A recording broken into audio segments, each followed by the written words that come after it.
Hello everyone, my name is Rafibul Hossain Rafi, currently an elective student in Q University Hospital. So today's case is a very unique case. Like আমরা যেহেতু সচরাচর চিন্তা করি, ওই চিন্তা না করে একটু ডিফারেন্ট ওয়ে থেকে চিন্তা করতে পারি। সো 56 years old মেল, প্রচন্ড পরিমাণে আস্তে আস্তে মাথা ব্যথা করতেছে, মানে প্রোগ্রেস করতেছে, মাথাটা আস্তে আস্তে বাড়তেছে, রাইট সাইডটা পুরো একদম দুর্বল বা উইক হয়ে গেছে, হাঁটাটা খুব ডিফিকাল্ট হয়ে যাচ্ছে, অ্যান্ড ফাইনালি হচ্ছে ওর রিকারেন্ট প্রচুর পরিমাণে হচ্ছে খিঁচুনি হচ্ছে। তো আমি পেশেন্টের হচ্ছে হিস্ট্রি নিলাম, হিস্ট্রি নিয়ে দেখলাম যে পেশেন্টের হাইপার টেনশন নাই, প্রিভিয়াস কোনো হেড ইঞ্জুরি নাই, প্রিভিয়াস কোনো সার্জারি হয় নাই, ক্যান্সারের হিস্ট্রি নাই, বা যে আমাদের neurofibromatosis type 2 which may call schwannoma, এটারও কোনো হিস্ট্রি নাই। So all the histories are negative. Okay, আমি 4টা জিনিস পাইলাম টোটাল। এখন এই সিমটম যদি আমরা দেখি তাহলে আমাদের মাথায় ফার্স্ট কোন জিনিসটা স্ট্রাইক করবে, that would be hemorrhagic stroke.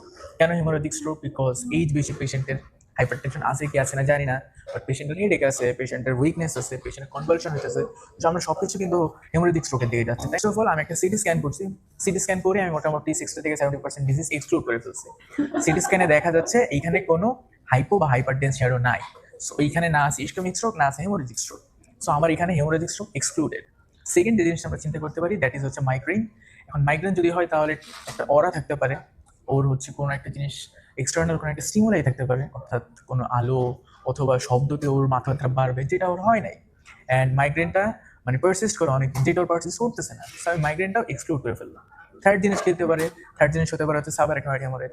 So subarachnoid haemorrhage যদি আমরা পাই তাহলে তো আমরা সিটি স্ক্যানে একটা ফাইন্ডিংস পাবো, ব্যাট উইং লাইক অ্যাপিয়ারেন্স, যেটা আমরা পাই নাই। সো আমার সাবঅ্যারাকনয়েডটাও আমার এক্সক্লুডেড।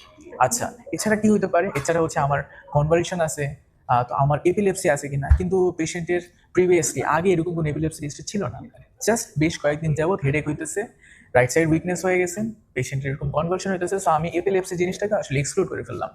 এখন আমি কিভাবে একটা ডায়াগনোসিসে আসবো? আমার কাছে মনে হইতেছে যে এই পেশেন্টটার ইন্ট্রাক্রেনিয়াল স্পেস অকুপাইং কোনো লেশন আছে, অর্থাৎ আমার এখানে কোনো একটা জিনিস দিয়ে স্পেসটা অকুপাই করে রাখছে। সো আমার স্পেস অকুপাই যদি করে তাহলে আমার জন্য সবচেয়ে বেস্ট ইনভেস্টিগেশন হচ্ছে এমআরআই। কেন? কারণ হচ্ছে আমি ক্লিনিক্যাল ইনভেস্টিগেশন যখন করছি, ফেশিয়াল নার্ভে কোনো ডেফিসিট নাই, motor function test okay intact আছে, সেন্সরি ইনট্যাক্ট আছে, মেনিজিয়াল ইরিটেশন নাই, কিছুই নাই। সো আমার বেস্ট ইনভেস্টিগেশন গোল্ড স্ট্যান্ডার্ড হবে হচ্ছে এমআরআই। এমআরআই যখন আমি করবো সাথে আমি কন্ট্রাস্ট এমআরআই করবো, অর্থাৎ আমার যে আমি টিউমারটাকে যে সাসপেক্ট করতেছি, এই টিউমারটা কি টিউমার এটা হচ্ছে আমার ইন্ডিকেট করার জন্য। সো আমি কন্ট্রাস্ট এমআরআই যদি করি তাহলে হচ্ছে আমরা সুন্দরভাবে দুইটা জিনিস আমি ওকে ডিফারেন্সিয়েট করতে পারি, একটা হচ্ছে এক্সট্রা এক্সিয়াল আর একটা হচ্ছে ইন্ট্রা এক্সিয়াল। আমরা যদি এমআরআই করি কন্ট্রাস্ট, তাহলে হচ্ছে আমরা বেসিক্যালি দুইটা জিনিস দেখবো, এটা কি এক্সট্রা এক্সিয়াল না ইন্ট্রা এক্সিয়াল, যেহেতু আমরা টিউমারটা সাসপেক্ট করতেছি। সো এটা যদি ইন্ট্রা এক্সিয়াল হয় তাহলে আমাদের জন্য জিনিস অনেক ইজি হয়ে যাবে গ্লায়োমা। যেহেতু আমার এমআরআই ফাইন্ডিংসে ইন্ট্রা এক্সিয়াল ফিচার্স নাই, সো আমি গ্লায়োমাটাকেও এক্সক্লুড করলাম। সো থাকলো একটা জিনিস, সেটা হচ্ছে এক্সট্রা এক্সিয়াল।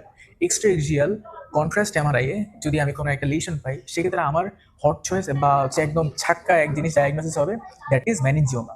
এখন মেনিনজাস থেকে যে টিউমারটা অ্যারাইজ করছে, এখন আমার লোকেশনটা দেখতে হবে কোথায়। সো আমি এখানে দেখতে পারতেছি সুপিরিয়র স্যাজাইটাল যে সাইনাস, এটা ঠিক কাছাকাছি হচ্ছে আমার মেনিনজিওমাটা। সো আমি যদি এটাকে ডায়াগনোসিস বলতে পারি, সো মাই ডায়াগনোসিস ইজ আমার প্যারাস্যাজাইটাল মেনিনজিওমা, অর্থাৎ আমাদের যে সুপিরিয়র স্যাজাইটাল সাইনাস আছে, এটা প্যারালালি মেনিনজিওমাটা অ্যারাইজ করতেছে। সো এখন আমাদের মেইন জিনিসটা হচ্ছে যে হোয়াট ইজ মেনিনজিওমা, যে প্যারাস্যাজাইটাল, কারণ এটা ফক্স সেরিব্রিক অ্যাটাচ করে আছে এবং সুপিরিয়র স্যাজাইটাল সাইনাসকে অ্যাটাচ করে আছে। সো এই জন্য আমার প্যারাস্যাজাইটাল। কেন ম্যানিনজিওমা? ম্যানিনজিওমা কারণ এটা ম্যানিনজিসের কোনো একটা লেয়ার থেকে টিউমারটা অ্যারাইজ করছে। আমাদের যে অ্যারাকনয়েড ক্যাপসেল আছে ওইখান থেকে হচ্ছে টিউমারটা অ্যারাইজ করবে কিভাবে? জেনেটিক অল্টারেশন হয়, অল্টারেশন হয়, সেটা প্রলিফারেশন হয়, প্রলিফারেশন হওয়ার কারণে যে ডুরা সেখানে গিয়ে অ্যাটাচ করে, অ্যাটাচ করার কারণে যখন এটা আস্তে আস্তে বড় হয়, ইডিমেটাস হয়, ব্রেইনকে কম্প্রেস করে, কম্প্রেস করার কারণে নিউরোলজিক্যাল ফিচার্সগুলো দেখা যায়। সো যখন এই টিউমারটা হয়, সুপিরিয়র স্যাজাইটাল সাইনাসটাকে হচ্ছে কম্প্রেস করে, কম্প্রেস করার কারণে কি হলো? ভেইনগুলোকে কনজেস্টেড হয়ে গেল। সাইনাস মানেই তো হচ্ছে সবগুলো ভেইন ওখানে গিয়ে ড্রেন করছে। সো ভেইনগুলো আমার কনজেস্টেড হয়ে গেল, ভেইন কনজেস্টেড হলে ভেইনগুলো ইডিমেটাস হয়ে যাবে, তার মানে ওইখানে অক্সিজেন সাপ্লাই কমে যাবে, যেহেতু ডিঅক্সিজেনেটেড ব্লাড নেয়। হাইপোক্সিয়া যদি হয় সেখানে আমার ইলেকট্রোলাইট ইমব্যালেন্স হয়, অর্থাৎ পটাশিয়ামটা বাইরে যায়, যার কারণে আমাদের গ্লুটামেট বাড়ে। গ্লুটামেট যদি বাড়ে তাহলে হচ্ছে আমাদের গামাটা ইনহিবিট করে এবং আমাদের নিউরনগুলো এক্সাইটেবল হয়, এই জন্য আমাদের সিজার হচ্ছে। তো প্রথমে একটা জিনিস পেয়ে গেলাম যে কেন সিজার হচ্ছে, ওকে, কেন হেডেক হচ্ছে, একটা ব্রেন স্পেস অকুপাইং লিশন, ওইখানে হচ্ছে আমাদের ইন্টারক্রেনিয়াল প্রেশার বেড়ে গেছে, যার কারণে আমাদের হেডেক হইতেছে। কেন উইকনেস? কারণ আমাদের যে প্যারাসেন্ট্রাল যে জাইনাস, প্যারাসেন্ট্রাল জাইনাসকে হচ্ছে আমার কম্প্রেস করতেছে, কম্প্রেস করার কারণে আমি একপাশে উইক পাইতেছি। তার সাথে আমাদের যেহেতু ইন্টারক্রেনিয়াল প্রেশার বেড়ে গেছে, অ্যাপিরিডেমাও পাইতে পারি, বিহেভিয়ারাল চেঞ্জেসও পাইতে পারি। সো যার কারণে এই একটা প্যাথোফিজিওলজি যদি আমরা জানি, সবগুলো সিমটমকে আমরা অ্যালাইন করতে পারবো। সো আমার প্রথমে ডিজিজটা গেল, কেন সিমটম হলো, ইনভেস্টিগেশন হলো। ওকে, সো এখন আমি চিন্তা করবো যে এমআরআই যদি করি, তাহলে এমআরআইতে স্পেসিফিক্যালি আমাদের যে ম্যানিনজিওমা অথবা প্যারাসাইটাল ম্যানিনজিওমাতে স্পেসিফিক্যালি আমরা কি পাবো? প্রথমত পাবো হচ্ছে এক্সট্রা এক্সিয়াল একটা মাস পেতে পারি। সেকেন্ডলি হচ্ছে একটা আমরা স্পেসিফিক এটাকে বলে হচ্ছে ডুরাল টেল। সো একটা ডুরাল একটা টেল পেতে পারি। এইটা হচ্ছে সুপারফিশিয়াল সাইনাসের সাথে অ্যাটাচ থাকবে, একটা রিলেশনশিপ থাকতে পারে, আর একটা হোমোজেনাস এঙ্গেজমেন্ট থাকতে পারে। সো এই চারটা জিনিস যদি আমরা দেখি, তাহলে আমরা বুঝবো যে this is parasagittal meningioma. Okay, so এখন আমি পেশেন্টকে কি অপারেশন করব? আমি পেশেন্টকে হচ্ছে ফ্রন্টাল সাইনাস দিয়ে হচ্ছে আমরা অপারেট করব। কেন? আমরা যদি ফ্রন্টাল বোন যদি আমরা কেটে ফ্রন্টাল সাইনাস দিয়ে এন্টার করি, তাহলে আমাদের খুব ইজিলি সুপারফিশিয়াল সাইনাসে হচ্ছে আমরা এন্ট্রি করতে পারবো। সো এন্ট্রি করার পরে কি হবে? আমরা বেসিক্যালি যে মেনিনজিওমার টিউমার, এটা টোটাল আমরা 4টা ডি ফলো করি। এক নাম্বার হচ্ছে ডিভাস্কুলারাইজেশন, অর্থাৎ ভাস্কুলার যেই এরিয়াটা ওটাকে আমরা কটারাইজ করে ফেললাম। 2 নম্বর হচ্ছে ডিট্যাচমেন্ট, আস্তে আস্তে আমরা ডিট্যাচ করলাম। 3 নম্বর হচ্ছে ডিবাল্কিং, অর্থাৎ ভিতর থেকে উঠায় নিয়ে আসবো। আর 4 নম্বর হচ্ছে আমরা ডাইসেকশন, অর্থাৎ পুরোটাকে আমরা কেটে আস্তে করে বের করে নিয়ে আসলাম। সো এই মেনিনজিওমাতে আমাদের 4টা ডি মাস্ট ইম্পর্টেন্ট। আমি একটা কথা বলছিলাম না, যে এটা সুপেরিয়র সেজাটাল সাইনাসের সাথে এঙ্গেজ থাকে। সেই সুপেরিয়র সেজাটাল সাইনাস তো অনেক অনেক অনেক ভাইটাল স্ট্রাকচার, সবগুলো ভেইন এখানে গিয়ে আমাদের এন্ট্রি করে বা হচ্ছে ড্রেন করে।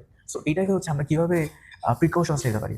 সো এটার জন্য আমরা এক ধরনের ডাই দিই। এই ডাইটাকে আমরা বলি আইসিজি, অর্থাৎ ইন্ডো সায়ানিন ড্রিম। যখন আমরা এই ডাইটা দিই, তখন হচ্ছে আমাদের সুন্দর মতো সেজাটাল সাইনাসটা সেপারেট হয়ে যায়। আমরা বুঝি যে কোথায় কোথায় কি মার্কিং আছে। তো খুব ইজিলি আমরা ওই জিনিসটা থেকে প্রিকশনস নিয়ে আস্তে করে সার্জারি করতে পারি। ও কি কমপ্লিকেশন হতে পারে? কমপ্লিকেশনের মধ্যে হতে পারে যেহেতু আমাদের ভেইন এখানে, ওই ভেইনটাকে আমরা ইনফ্র্যাক্ট করতে পারি।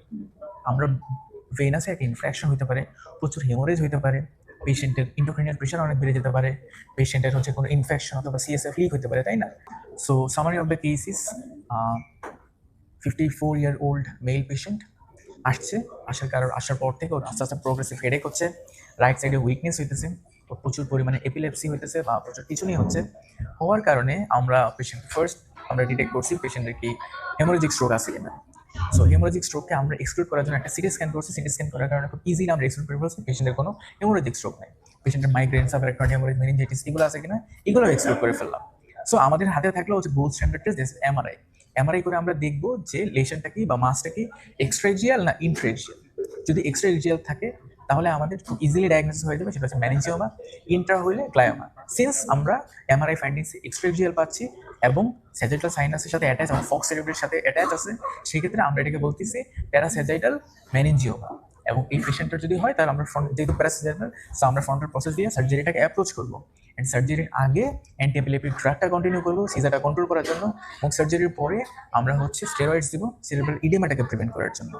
সো খুব ইজিলি এইভাবে আমরা একটা অ্যাপ্রোচের মাধ্যমে গ্রেড 1 মেনিনজিওমার টিউমারটাকে আস্তে আস্তে রিমুভ করতে পারি। So yeah, that's all for today's case. I hope যে নেক্সট ফার্দার কেসগুলো আরও ইন্টারেস্টিং কিছু আমি শেয়ার করতে পারবো। And thank you so much for watching, and hopefully we will meet soon.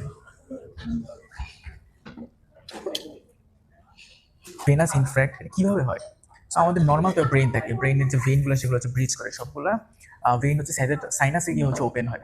So কোনো কারণে কোনো ভেইন যদি ইনজুর্ড হয়, তাহলে কি ভেইনগুলো কি কনজেস্টেড হয়ে যাবে। ভেনাস কনজেশন যদি হয়, তাহলে ক্যাপিলারি থেকে আস্তে আস্তে লিক হবে। ক্যাপিলারি থেকে যদি লিক হয়, ওই জায়গাটাকে আস্তে আস্তে ইডিমাটাস হয়ে যাবে, ইন্টারক্রেনিয়াল প্রেশার বাইরে যাবে, যার কারণে আমাদের ভেনাস একটা ইনফ্র্যাক্ট দেখা দিতে পারে। এই ম্যানেজিওমার ক্ষেত্রে আমাদের একটা জিনিস অনেক অনেক বেশি ইম্পর্টেন্ট। সো এই ম্যানেজিওমার বেসিক্যালি 3টা গ্রেড থাকে, গ্রেড 1, গ্রেড 2, গ্রেড 3, যার মধ্যে মোস্ট কমনেস্ট হচ্ছে গ্রেড 1। সো গ্রেড 2 বা 3 হয়, বাট গ্রেড 3 হচ্ছে পুরো ওয়ার্ল্ডের 1% পপুলেশনের হয়। সো মোস্ট কমনেস্ট হচ্ছে গ্রেড 1, যেটা হচ্ছে একটা বেনাইন টিউমার। গ্রেড 3 যদি যায়, সেটা ম্যালিগনেন্ট বা অ্যানাপ্লাস্টিকা হয়ে যেতে পারে। তো গ্রেড 3-তে গেলে আমরা সেখানে কেমোথেরাপি বা আদার ম্যালিগনেন্ট ট্রিটমেন্টগুলো দিব। আদারওয়াইজ গ্রেড 1-এ যদি থাকে, তাহলে আমরা বেসিক্যালি এই অ্যাপ্রোচে যাব। এখন একটা সিম্পল জিনিস হচ্ছে, ম্যানেজিওমাতে ইউজুয়ালি 2টা অ্যাপ্রোচ করা হয়, একটা হচ্ছে সার্জারি আর একটা হচ্ছে গামা নাইফ। সো কখন আমরা গামা নাইফ, কখন আমরা সার্জারি করব? যদি অ্যাপ্রোচেবল হয়, অর্থাৎ এই যে সুপারসাইটাল সাইনাস আমরা ফ্রন্টাল প্রসেস দিয়ে এন্ট্রি করলাম, এন্ট্রি করে টিউমারটাকে বের করে নিয়ে আসলাম। So this is much approachable, and আমাদের ফার্স্ট চয়েস হচ্ছে সার্জারি, যার কারণে আমরা পেশেন্টটাকে সার্জারির দিকে আগাইছি।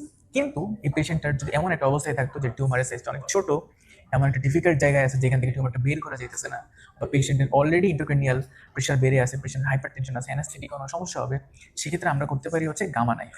সো এই 2টা প্রসেস অনেক বেশি important in terms of meningioma.